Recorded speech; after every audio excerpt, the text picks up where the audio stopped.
మా అమ్మ నీ వీడియోకి 600K ప్లస్ వ్యూస్ వచ్చాయి. పార్టీ లేదా? కేసు బీలో సరిపోతాయా? చాలు 600K మామ. ఆల్కహాల్ వర్షం కురిపించాలా ఏంటి? అంటే అన్నాడు గాని అది జరగాలంటే అంతరిక్షంలో కొన్ని మేఘాలు ఉన్నాయి, అందులో ఆల్కహాల్ ఉంది. వాట్? సేమ్ మన బీర్లో విస్కీలో ఉండే ఇథనాలే ఈ ఆల్కహాల్లో కూడా ఉంది. ఆ మేఘాలు కూడా మన సోలార్ సిస్టమ్ కన్నా 1000 రెట్లు పెద్దవి. సింప్లిఫై చేసి ఎలా చెప్పాలి, మన ఎర్త్ ఒక చెరువు అనుకో, అలా 4,36,00,000 చెరువులు నిండేంత ఆల్కహాల్ ఉంది ఆ మేఘాలలో. బట్ ఎథనాల్ తో పాటు మిథనాల్ అనే పాయిజన్ కూడా ఎక్కువ మోతాదులోనే ఉంది. మన అదృష్టంతో పాటు దరిద్రం ఉన్నట్టు. తాగొచ్చు, మహా అయితే కళ్ళు పోతాయి, లేదా తాగినాక ఉంటే ఎంత పోతే ఎంత మామ. ఇలా ఉన్నావేంట్రా?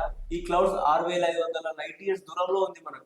అర్జెంటుగా నేను సైంటిస్ట్ అయిపోతా మామ. ఈ మిథనాల్ని తొలగించి ఆల్కహాల్ని భూమి మీదకి తెచ్చేస్తా, మందు బాబులందరికీ పంచేస్తా. ఈ ఆల్కహాల్ కావాలా నాయన?